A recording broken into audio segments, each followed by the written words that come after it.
प्रथम अध्याय अर्जुन विषाद योग। दृष्टवेमं सजनं कृष्णं युत्सं समुपस्थितं सीदन्ति मङ्गाभ्राणि मुखं च परिशुष्यति वेपतश्च शरीरे मे रोमहर्षश्च जायते गाण्डीवं स्पृशते हस्ताभ्युच्चैव परिवहते न च शक्नोम्यवस्थातुं भ्रमतीव च मे मनः। हे देव, अब आप ध्यानपूर्वक सुनिए। यहाँ आए हुए सब लोगों को तो मैंने देख लिया। ये सब लोग तो मेरे ही कुल गोत्र के दिखाई पड़ते हैं। ये सब युद्ध के लिए अत्यंत उत्साहित हो गए हैं, पर मेरा भी इन्हीं के भांति युद्ध के लिए उद्यत होना कहाँ तक उचित होगा। इन आप्त संबंधियों से युद्ध करने के विचार से मुझे कुछ अलग सा लग रहा है। इनके साथ मेरी अपनी ही सुध बुध नष्ट हो गई है। मन और बुद्धि दोनों अस्थिर होने लगे हैं। देखिए, मेरा शरीर कांप रहा है, मुख सूखने लगा है और सब गात्रों में अर्थात शरीर में शिथिलता आ रही है। सारे शरीर में रोमांच हो गया है। अंतःकरण में अर्थात मन में पीड़ा हो रही है। गांडीव को धारण करने वाला मेरा हाथ शिथिल पड़ गया है। वह गांडीव धनुष पकड़ने से पहले ही छूट गया। हाथ से कब गिर गया मुझे पता भी नहीं चला। इस मोह ने मेरा हृदय इस तरह घेरा हुआ है। अर्जुन का अंतःकरण वज्र से भी कठोर, दूसरों से न डरने वाला, अतिशय गंभीर और साहसी है, परंतु इस करुणा अर्थात कायरता का वलय उससे ही बढ़कर है। बड़े आश्चर्य की बात है, जिसने युद्ध में शंकर जी को हार स्वीकारने के लिए विवश किया और निवात कवच नामक राक्षसों का समूल नाश किया, उस अर्जुन को एक क्षण में ही मोह ने घेर लिया। मतुप कठोर से कठोर काष्ठ को भी बड़ी ही सहजता से छेद डालता है, किंतु एक कमल की कली में वह बंद हो जाता है। फिर चाहे वहां उसके प्राण ही क्यों न निकल जाए, परंतु उस कली को छेदने का विचार उसके मन में स्पर्श तक नहीं करता। उसी प्रकार यह स्नेह उस कली जैसा कोमल तो है, लेकिन है महाकठिन। संजय ने आगे कहा, हे राजन, यह सब कुछ आदि पुरुष की माया है। यह विधाता के भी वश की बात नहीं। इसलिए उस स्नेह वृत्ति ने अर्जुन को भी भ्रमित कर दिया। फिर संजय कहते हैं, हे महाराज, अब आगे का हाल सुनिए। इसके बाद अर्जुन ने युद्ध भूमि में अपने स्वजनों को देखकर युद्ध विषयक अपना विचार त्याग दिया। वहां उसके चित्त में सहृदयता कहाँ से उत्पन्न हो गई कौन जाने। तत्पश्चात उसने भगवान श्री कृष्ण से कहा, हे भगवान, अब हम लोगों का यहाँ क्षण भर भी रुकना उचित नहीं। इन सबको मारना है, ऐसी बात मन में आते ही मेरा मन उद्विग्न हो रहा है और मुंह से अनाप शनाप बातें निकल रही हैं।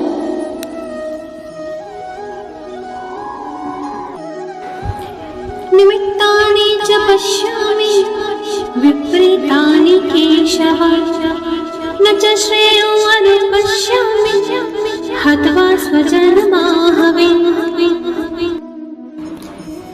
न काङ्क्षे विजयं कृष्ण न च राज्यं सुखानि च किं नो राज्येन गोविन्द किं भोगे जीवितेन वा येषामर्थे काङ्क्षितं नो राज्यं भोगः सुखानि च तैमे अवस्थिता युद्धे प्राणान् त्यक्त्वा धनानि च। यदि मैं इन कौरवों का वध करूं तो युधिष्ठिर आदि का वध क्यों न करूं? क्या ये दोनों ही मेरे वंशज नहीं हैं? इसलिए भाड़ में जाए यह युद्ध। मैं तो सोच ही नहीं पा रहा हूं कि यह महापाप करके मैं कौन सा लक्ष्य सिद्ध कर लूंगा। हे देव, हर तरह से सोच विचार करने पर मुझे तो यही प्रतीत होता है कि स्वजनों से युद्ध करना ही सर्वथा अनुचित होगा। बल्कि यदि यह युद्ध न किया जाए तब भी कुछ लाभ हो तो हो सकता है। इसलिए विजय आदि जो लाभ हैं उनसे मुझे कुछ भी लेना देना नहीं है। इस तरह के राज्य को लेकर मुझे क्या करना है? इन सब लोगों को मार करके जो सुख भोगने का मिलेगा उन सब में आग लगे। फिर पार्थ ने कहा, यदि वे सुख भोगने को ना मिले तो उस दशा में चाहे जो कुछ भी हो वह सब सहन किया जा सकता है, किंतु इसके लिए तो यदि प्राण भी गंवाना पड़े तो वह भी मुझे स्वीकार है। पर यह बात मुझे स्वप्न में भी स्वीकार नहीं है कि पहले तो मैं इन्हें मारूं और फिर स्वयं राज्य सुख भोगूं। यदि मैं इन गुरुजनों का अहित सोचूं तो फिर मेरा जन्म लेना ही व्यर्थ है। उसके बाद भी यदि मेरा जीवन बचा रहे तो फिर किस लिए? हर एक की इच्छा होती है कि मेरे आगे की पीढ़ी और आगे बढ़े। क्या उसका परिणाम यही है कि हम अपने वंश का समूल नाश कर डालें? अब यह बात भला मन में कैसे आ सकती है कि हम स्वजनों के प्रति वज्र के समान कठोर हो जाएं? हमें तो यथासंभव इन लोगों की भलाई ही करते रहना चाहिए। वैसे तो होना यह चाहिए कि हमारे द्वारा जुटाई गई सुख सामग्री का यही लोग उपभोग करें। इतना ही नहीं, इन लोगों के लिए तो हमें अपने जीवन को भी न्यौछावर कर देना चाहिए। सबसे उत्तम बात यह होती है कि हम दिग दिगंत के समस्त भूपालों को जीत कर अपने वंशजों को ही संतुष्ट करें। इस समय हमारे वही सब भाई बंधु यहाँ आए हुए हैं, किंतु विधि का विधान कुछ ऐसा प्रतिकूल आ पड़ा है कि ये लोग अपने धन संपत्ति, पत्नी, पुत्र आदि सबको त्याग कर और अपना जीवन शस्त्रों की नोक पर लटका कर यहाँ एक दूसरे को मरने मारने के लिए उद्यत हैं। फिर ऐसे लोगों की हत्या भला मैं कैसे करूं? इनमें से किन पर शस्त्र उठाऊं? ये कौरव यानी हम लोग ही हैं। इन लोगों को मारना यानी अपने को मारना। इस दृष्टि से अर्जुन बोल रहे हैं, अपने ही हृदय का घात मैं किस प्रकार करूं?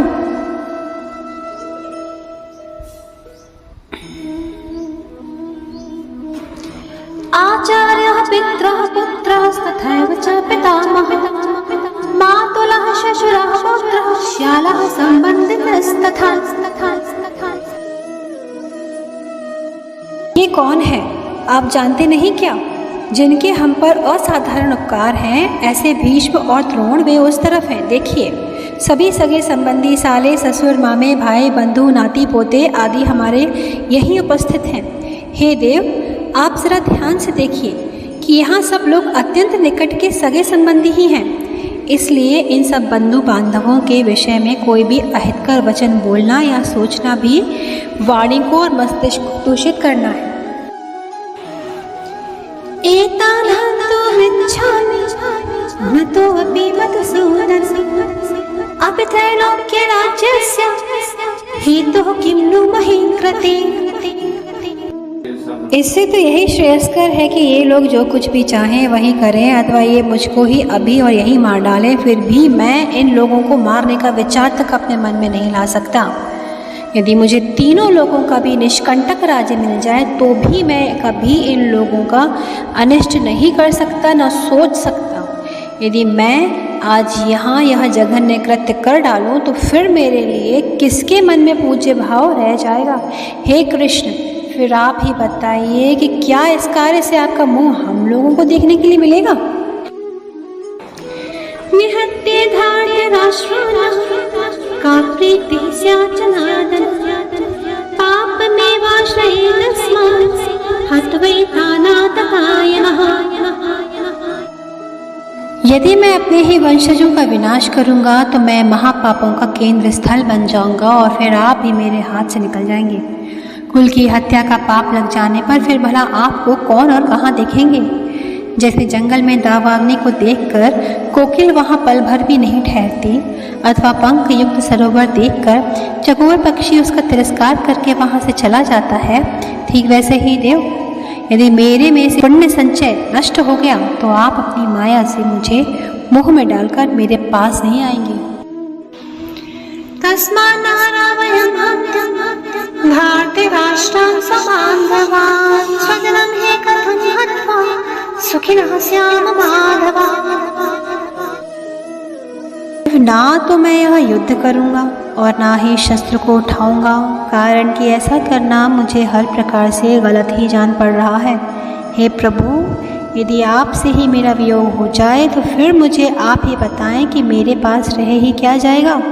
हे कृष्ण, उस वियोग काल में तो आपके बिना मेरा हृदय ही तार तार हो जाएगा।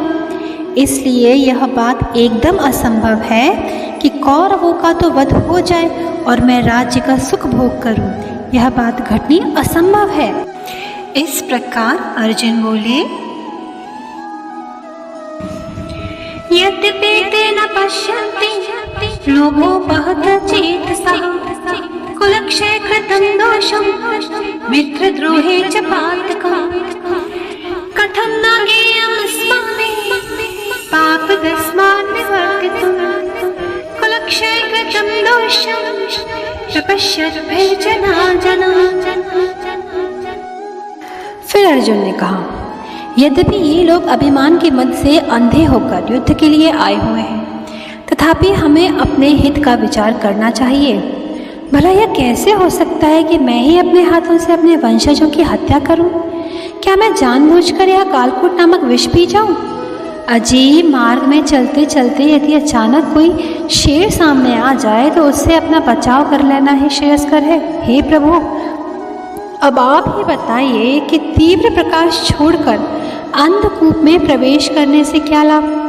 यदि सामने आग देखकर भी हम उससे बचकर ना निकलें तो वह पल भर में हमें भस्म ही कर डालेगी। इसी प्रकार यह हत्या रूपी दोष मुझ पर लिपटना चाहता है, तो फिर यह बात जानते हुए भी मैं किस प्रकार इस कार्य में प्रवृत्त हूँ? फिर अर्जुन ने यह भी कहा, हे देव, यह पाप कितना भयंकर है, इस बात को मैं विस्तार पूर्वक आपको बतलाता हूँ। अब आप मेरी बात को जरा ध्यान से सुनिए।